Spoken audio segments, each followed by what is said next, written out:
इस विषय के बारे में मैं जो नोट आपके बीच में है, उस नोट में डिटेल में तथ्यों की आंकड़ों के आधार पर ये जो मैं बात रखूँगा उसका वो पूरा इन्फॉर्मेशन डॉक्यूमेंट आपके पास है। इसलिए मैं अब जब अपनी बात रखूँगा तो मैं तथ्यों का और आंकड़ों का बहुत इस्तेमाल नहीं करूँगा। मैं उसके पीछे की बुनियादी जो अवधारणा है या समझ है, जिसको आप कह सकते हैं कि सैद्धांतिक रूप से क्या है, वो फ्रेमवर्क आपके पास रखूँगा। और उस फ्रेमवर्क के बाद समझने के बाद आप वो जो डॉक्यूमेंट मैं दिया है यहाँ, उस डॉक्यूमेंट को अगर आप साथ में बाद में पढ़ेंगे तो आपकी अंडरस्टैंडिंग एनरिच होगी और कुछ समझने की क्षमता पैदा होगी, ऐसा मेरा भरोसा है। ये क्लास शुरू करने से पहले साथियों मैं आपसे कह रहा हूँ कि अभी साथी आप लोग कह रहे हैं आप मेडिकल रिप्रेजेंटेटिव हैं। हम मेडिकल रिप्रेजेंटेटिव का प्रोफेशन है यार हमारा। मेडिकल रिप्रेजेंटेटिव क्या है? वर्किंग क्लास तो है, वर्किंग क्लास का पार्ट है। हमारा प्रोफेशनली हम बाकी मजदूरों की तुलना में अलग हैं, लेकिन बुनियादी रूप से मजदूर हैं। हम भी अपना श्रम बेचते हैं। इसलिए मेडिकल रिप्रेजेंटेटिव प्रोफेशन के अंदर ट्रेड यूनियन करने में निश्चित ही कुछ स्पेसिफिकेशंस हैं, कुछ विशिष्टताएं हैं। लेकिन मेडिकल रिप्रेजेंटेटिव के मूवमेंट को वर्किंग क्लास के मूवमेंट से कोई डिफरेंट मूवमेंट है, ये जो समझ है, ये समझ बुनियादी रूप से गलत समझ है। और इसी समझ के चलते बहुत सारी बीमारियां, विकृतियां, दिक्कतें आती हैं। तो मेरा, आप चूँकि नेतृत्व के साथी हैं, इसे बुनियादी पहले तो मैं आपसे यही आग्रह करूंगा कि ये जो समझ है, आप मेडिकल रिप्रेजेंटेटिव के हैं एक प्रोफेशनली, पर आप वास्तव में एक मजदूर है। तो यहाँ जो बैठे साथी हैं वो इसी आशय के साथ या इसी सच्चाई को दिमाग में रखते हुए अपनी बात को समझने की कोशिश करें, तो फिर मुझे लगता है कि ज़्यादा बेहतर होगा। साथियों, ये जो वर्तमान में जो हालत है, ये हालत अचानक पैदा नहीं हुई। तो हम ये दुनिया जिस में रह रहे हैं, ये दुनिया दरअसल है क्या? क्या ये दुनिया जैसी बताई जा रही है कि कुछ तो भी बन गया, डार्विन का सिद्धांत भी हटा दो, अब ये कर दो, वो तो ऊपर से जितनी चाबी भरी राम ने उतना चल जा, खिलौना वाला मामला है? क्या ये है या कुछ और है? तो पहला तो मेरा निवेदन आपसे है कि चूँकि हम साइंटिफिक टेम्पर के लोग हैं, तो वैज्ञानिक आधार पर समाज के क्रम, विकास के क्रम को हम दिमाग में रखें और आज जो कुछ हो रहा है उसको साइंटिफिक अंडरस्टैंडिंग के साथ एनालाइज करने की कोशिश करें। तो साइंटिफिक एक फैक्टर क्या है? आप मानव समाज के विकास की जितनी स्टेजेस रही हैं लाखों साल में, और 5000 साल की विकसित संस्कृति है भारत, और 3 ही पुरानी संस्कृतियां हैं, ओल्डेस्ट सिविलाइजेशन। एक है भारत, एक है चीन, एक है यूनान, ग्रीक। ये 3 कल्चर ही है जो सबसे सिविलाइजेशन है, जो सबसे ओल्ड कल्चर सिविलाइजेशंस है। तो इनके अंदर बहुत कुछ ज्ञान का भंडार भरा पड़ा है। पर ज्ञान का भंडार जो है उसका भी एक एंगल है। अगर आप पुराण पढ़ेंगे, आप पुराना साहित्य पढ़ेंगे, तो उसका एक एंगल आता है निकल के। वो एंगल किस आधार पर तय होता है? वो समाज में एक सच्चाई है कि समाज सार्वभौमिक रूप से एक जैसा नहीं होता है। ये दिमाग में रखिए। समाज हमेशा से ही और आज भी डिवाइडेड है। तो डिवीजन क्या है? ये जिस डिवीजन के आधार पर आज की समस्या को हम समझ सकते हैं, वो डिवीजन है शोषक और शोषित वर्ग। मतलब समाज जो है वर्गीय आधार पर बटा है, जाति, बिरादरी, रंग, नस्ल, इसके आधार पर नहीं बटा। आप अमेरिका के अंदर भी देखेंगे तो वहाँ का जो मजदूर है, मजदूर वर्ग है, उसकी समस्या और वहाँ का पूंजीपति वर्ग, तो अमेरिका क्या एक है? अमेरिका के अंदर भी आपको पूंजीपति वर्ग मिलेगा, आपको मजदूर वर्ग मिलेगा। आप अफ्रीका में चले जाइए, आप लैटिन अमेरिका चले जाइए, आप पाकिस्तान चले जाइए, आप हिंदुस्तान में आ जाइए, आप कहीं भी चले जाइए। तो ये दृष्टिकोण हमें रखना है समाज में कि समाज की जो समस्या या बुनावट है वो वर्गीय है। अब ये वर्गीय जब बनावट है तो फिर सरकार जो होगी क्या सारे वर्गों के लिए काम करती है जैसा हम सोचते हैं? ये जरा अवधारणा को स्पष्ट करने की कोशिश कीजिएगा, इस अवधारणा को जरा समझने की कोशिश कीजिए। सत्ता जो है वो सबके लिए नहीं काम करती। बुनियादी रूप से जिस वर्ग की हुकूमत है, ऊपर से दिखावे के लिए बहुत सारी चीज़ें होंगी, सबका साथ और सबका विकास भी होगा। सौरभ जरा फोन में फोटोबाजी कम करो। सबका साथ और सबका विकास का नारा भी होगा, सब कुछ होगा। अमेरिका के अंदर न्याय की मूर्ति भी लगी रहेगी, ठीक है, लिबर्टी का स्टैचू है वो भी लगा रहेगा, सब कुछ होगा। लेकिन आप देखेंगे कि सरकार का जो दृष्टिकोण है, सत्ता का जो दृष्टिकोण है, वो दृष्टिकोण हमेशा ही किसी के पक्ष में है। किसके पक्ष में होगा? वो उसके पक्ष में होगा जिसकी वहाँ उत्पादन के साधनों पर सारी की सारी कब्जा है, इसके आधार पर। इसलिए ये सोचना कि सरकार, और एक अवधारणा और है जो मुझे लगता है कि मेडिकल रिप्रेजेंटेटिव फील्ड में आप काम करते हैं, उसको वर्तमान में बहुत कन्फ्यूजिंग स्टेज बन रही है, उसको क्लियर करने की जरूरत। कई साथी ये समझते हैं कि नहीं सरकार गलत करे, सुप्रीम कोर्ट ठीक कर देगा। तुम्हारी बात का जवाब नहीं दे रहा मैं, जनरल अवधारणा, सुप्रीम कोर्ट ठीक कर देगा। ये जो दृष्टिकोण है, इसका मतलब हमें समझते हैं कि सुप्रीम कोर्ट कोई इंडिपेंडेंट बॉडी है, पुलिस कोई इंडिपेंडेंट बॉडी है, कलेक्टर कोई इंडिपेंडेंट बॉडी है, बिल्कुल नहीं।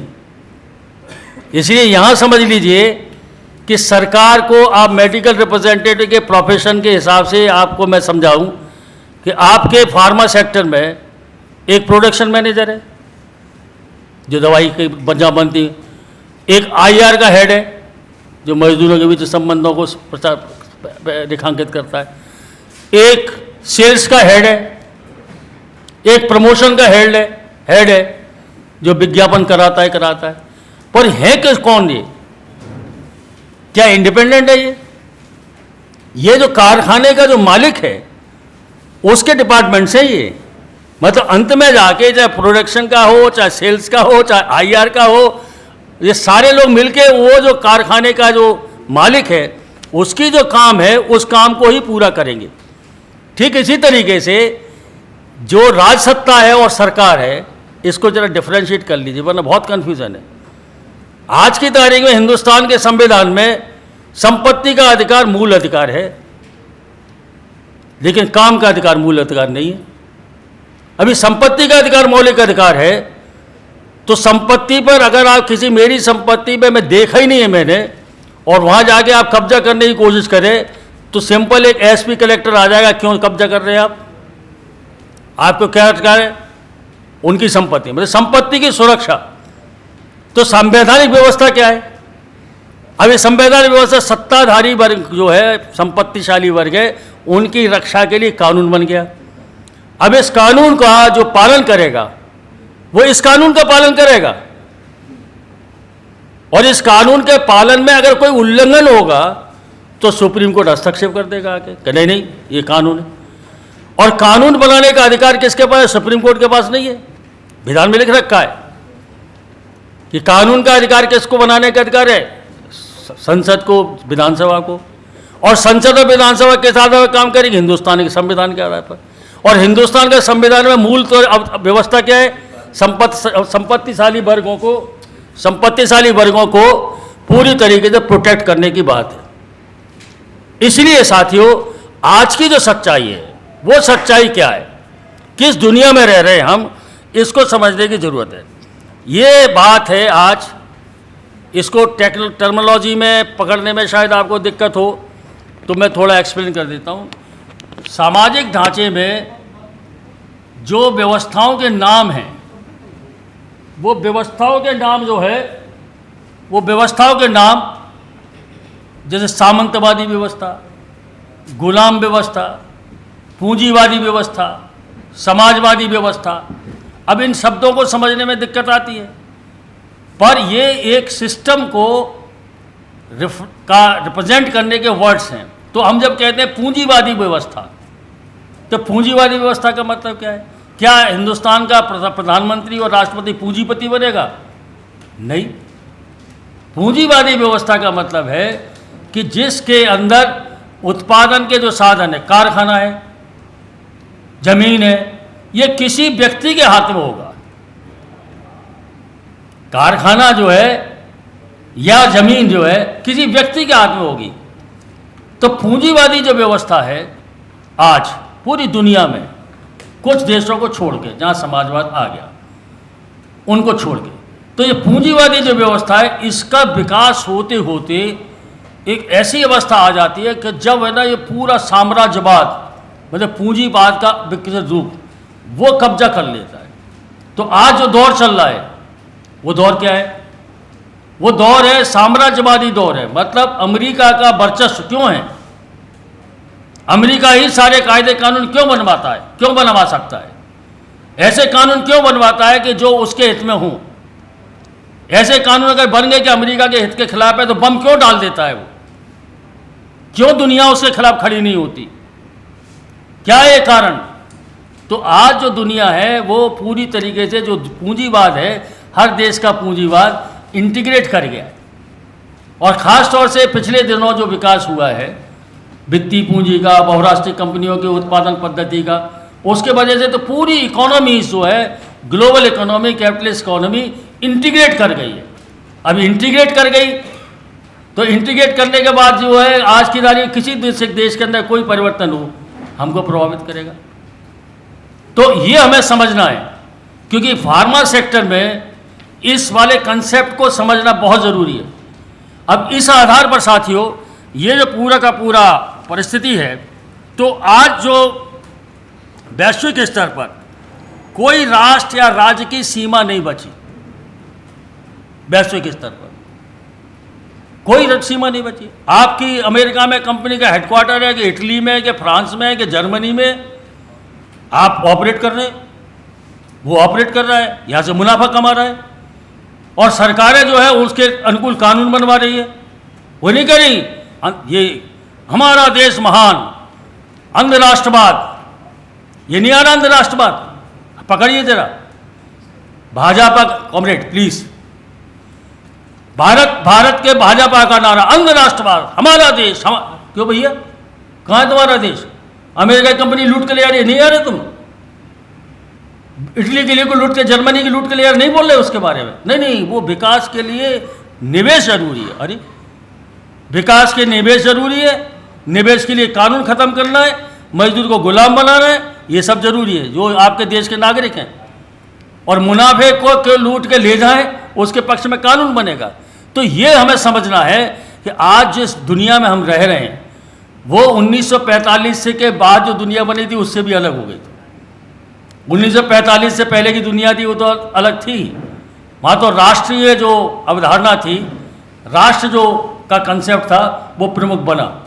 इसे हिंदुस्तान के आज़ादी की लड़ाई में भारत को आज़ाद करो, इंडोनेशिया को आज़ाद करो, अफ्रीका को आज़ाद करो, ये तो राष्ट्रीयता थी। लेकिन आज ये जिस दुनिया में हम रह रहे हैं, ये दुनिया में ये पूरी अवधारणा बदल गई।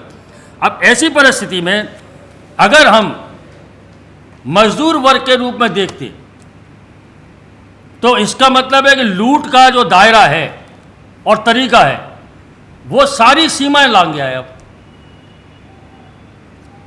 नेशनल बाउंड्रीज को लांघ गया। अब नेशनल बाउंड्रीज को लांघ गया। एक एमएनसी में अमेरिका के अंदर भी काम कर रहा है, लैटिन अमेरिका भी काम कर रहा है, भारत में भी काम कर रहा है, और उसका मुख्यालय कहीं है।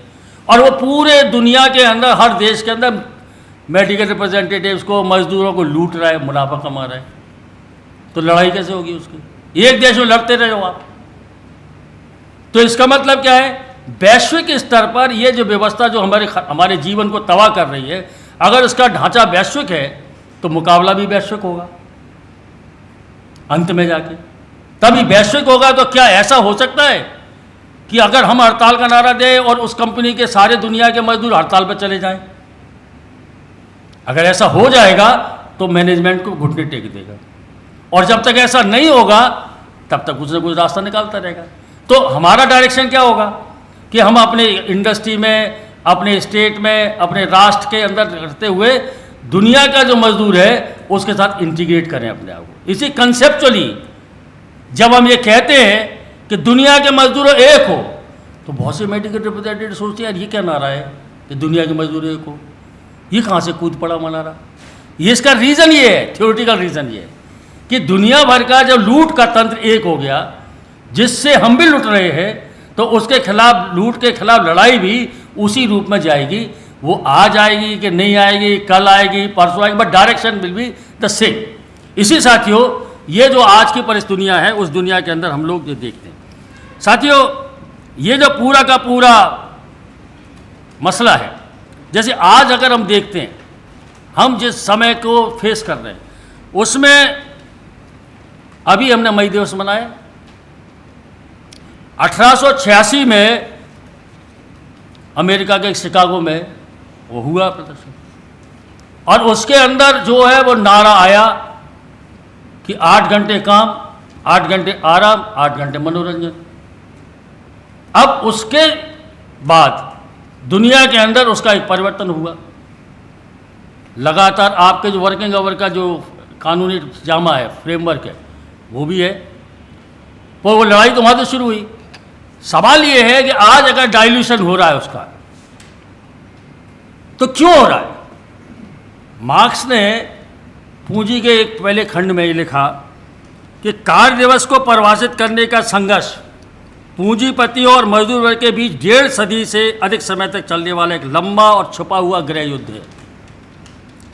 पूंजी के अनुसार श्रम शक्ति, ये जरा इंपॉर्टेंट पॉइंट इसको सुनिएगा। पूंजी के अनुसार श्रम शक्ति से श्रम की खपत पर समय की कोई पाबंदी नहीं होनी चाहिए। स्थायी पूंजी या मशीन जितनी देर तक कार्य करेगी, मजदूरों से अब से मूल्य निकालने की संभावना उतनी अधिक होगी। मतलब अंजना,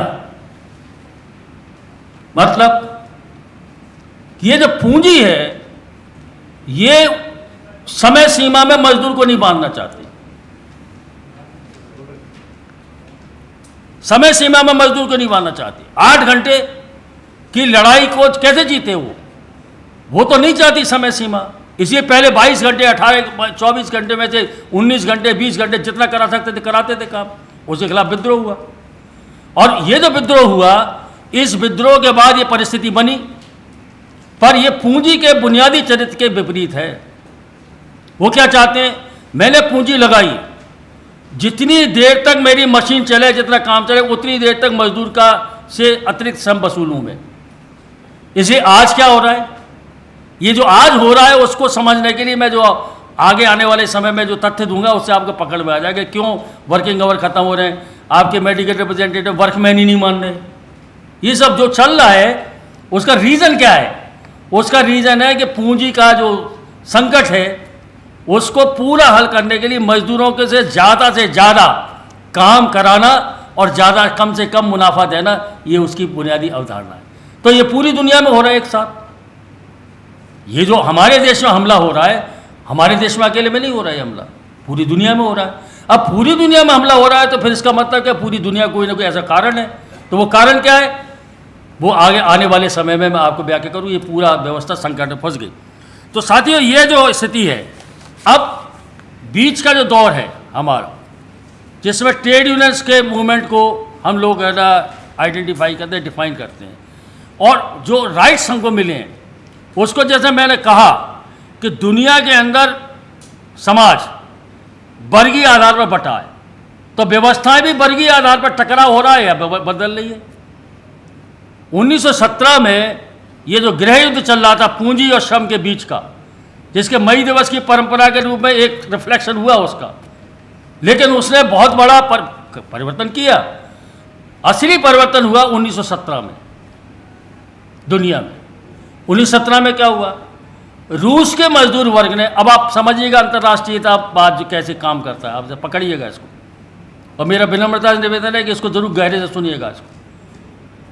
1917 में रूस में एक क्रांति हुई। उसने एक ढांचा बनाया, समाजवादी ढांचा, मतलब ये जो पूंजीवादी ढांचा है उसके खिलाफ विकल्प का एक ढांचा बनाया। पूंजीवादी ढांचे में पूंजी का को केंद्र में है और लूट केंद्र में, मुनाफा केंद्र में, और समाजवादी व्यवस्था में पूंजी ढांचे से केंद्र में नहीं है और जनता केंद्र में है, जनता का भलाई केंद्र में। क्या हुआ उसमें? उसने जितने भी मजदूर वर्ग के ऊपर लूट के जो तरीके थे, चाहे वर्किंग आवर के रूप में, चाहे कम मजदूरी के रूप में, चाहे उनके जीवन यापन के साधनों को रिस्ट्रिक्ट करने के रूप में, चाहे समाज की ओर से, सरकार की ओर से रोटी कपड़ा मकान की व्यवस्था न करने के रूप में, जो भी वो थे वो सब ध्वस्त किए उसने। और मुनाफा जो था कारखानों के अंदर, उसका जो आया वो सरकार के खजाने में आया, और सरकार ने अपने खजाने से बिना निःशुल्क शिक्षा, निःशुल्क स्वास्थ्य, निःशुल्क आवास, ये सारी व्यवस्थाएं की। पढ़ाई, खेलकूद, सांस्कृतिक कार्यक्रम, पूरा केंद्र में आम समाज आ गया। इसका असर क्या हुआ? पूरी दुनिया में मजदूर जो है लुट रहा था, परेशान हो रहा था, दमन का शिकार हो रहा था। तो 1884 में मई दिवस के बाद संदेश चला गया। वो दुनिया के मजदूर ने देखा, अरे नहीं, ये है राष्ट्र, ये है हमारा रास्ता। और उसका प्रभाव क्या पड़ा? पूरी दुनिया का मजदूर वर्ग का आंदोलन तेज हो गया, इंक्लूडिंग हिंदुस्तान। इसी ट्रेड यूनियन मूवमेंट की हिस्ट्री आप पढ़ेंगे तो 1917 के बाद से हिंदुस्तान के अंदर भी ट्रेड यूनियन आंदोलन एकदम तेज हुआ, और उसकी धार पैनी हो गई, प्रखर हो गई, और गुलामी के खिलाफ संघर्ष नई दिशा पकड़ गया। जो उपनिवेशवाद था उसके खिलाफ दिशा पकड़ गया। परिणाम क्या निकला? 1945 में दूसरा बड़ा परिवर्तन है। एक दिशा पकड़ा दी, संघर्ष तेज हुए। 1945 में सेकेंड वर्ल्ड वॉर के बाद जब जापान हार गया, जब सोवियत संघ, अमेरिका और ब्रिटेन का एक गठबंधन जीत गया, तो पूंजीवाद कमजोर पड़ गया, उतना प्रखर नहीं बचा। और जब मजदूर वर्ग पूरी दुनिया का मजदूर आंदोलन में था 1917 के प्रभाव में, तो हर देश की सरकार क्या हुई? हर देश की सरकार पर यह दबाव आया कि वो जो आज़ादी के बाद जो सरकार हुकूमत चलेगी उसमें मजदूर वर्ग के मुद्दों को नज़रअंदाज नहीं किया जा सकता। क्रांति हुई सोवियत संघ में 1917 में, असर हुआ पूरी दुनिया के मजदूर वर्ग के आंदोलन पर। 1945 में सोवियत संघ के नेतृत्व वाला जो गठबंधन जीता, कई देश समाजवादी बन गए, अधिकांश देश आज़ाद हो गए, और आज़ाद देशों पर भी क्या दबाव बना कि नहीं, तुम रखोगे पूंजीवाद रखो, अभी समाजवाद नहीं आ पा रहा, लेकिन पूंजीवाद में भी मजदूर वर्ग के अधिकारों को आपको रखना पड़ेगा। इसी देखिए, हिंदुस्तान की आज़ादी के बाद जितने कानून बने, एक्ट बने, बाद में बोनस तक पहुंचा, पेंशन तक पहुंचा, ग्रेच्युटी, फंड, ये ESI वगैरह वगैरह सब बड़ा बनते चले, और उसका हम लोगों ने फ़ायदा उठाया। अब सवाल ये है कि क्या ये उनकी सहृदयता थी? ये पकड़िएगा, क्योंकि यहाँ आपको समझना पड़ेगा कि ये फाइट बहुत पॉलिटिकल है। अगर ये सहृदयता थी कि बोनस देना है, ESI देना है, फंड देना है, परमानेंट नौकरी देना है, मकान का भत्ता भी देना है, मेडिकल का भत्ता भी देना, अगर ये सहृदयता थी तो आज क्यों नहीं है भैया? वो आज क्यों वापस हो रही है? अगर वो सहृदयता थी और आपके दिल और दिमाग पसीज गए थे तो आज भी नहीं, आज भी चलना चाहिए था। पर आज तो वापस ले रहे हैं आप, आज तो कुचल रहे हैं आप, तो क्यों कुचल रहे हैं आज? इसको भी पकड़ने की जरूरत है। इसको गौर करके देखेंगे तो 1992 के बाद ये परिवर्तन आना शुरू हुआ है नकारात्मक, पूरी दुनिया में। समाजवादी देशों को छोड़कर जो 4-5 है, बाकी दुनिया के सारे देशों के अंदर मजदूर वर्ग को जो अधिकार मिले थे वो सब छीने जा रहे हैं, हिंदुस्तान में भी छीने जा रहे हैं। तो 1992 के बाद ऐसा क्यों, क्या हो गया भाई? क्या हो गया 1992 के बाद? यही पकड़िए, जो मजदूर वर्ग की हुकूमत, जो दुनिया में मजदूर वर्ग के आंदोलनों को दिशा देने में मददगार थी, 1992 में सोवियत संघ बिखर गया और समाजवाद रह गया वहाँ। तो भाई सोवियत संघ बिखर गया, बिखर जाने दो उसको। वहाँ अगर लोगों को बिना पैसे के मकान मिलता है तो भैया मत दो। हिंदुस्तान में क्यों असर लाएंगे? लेकिन हिंदुस्तान में भी असर आया। क्यों? यहाँ एक पॉइंट पकड़िए, ये पूंजी जो है उसका रूप है वैश्विक, लूट का भी वैश्विक रूप है।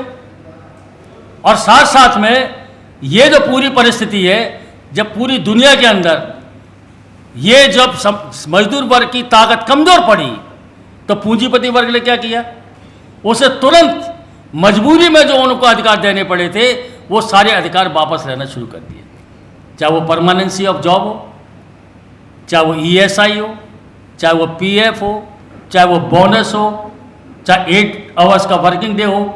हमारे देश में भी श्रम संहिताएं आ गई। एक किवाड़ लगा दो यार, सौरभ कहो किवाड़ लगा दो, किवाड़ लगा दो, क्योंकि अपने नेताओं को आदत है वो बार बार जाएंगे बाहर, नेता है तो क्या कह सकते हैं उनसे, हाँ क्या कह सकते हैं उनसे, किवाड़ लगा।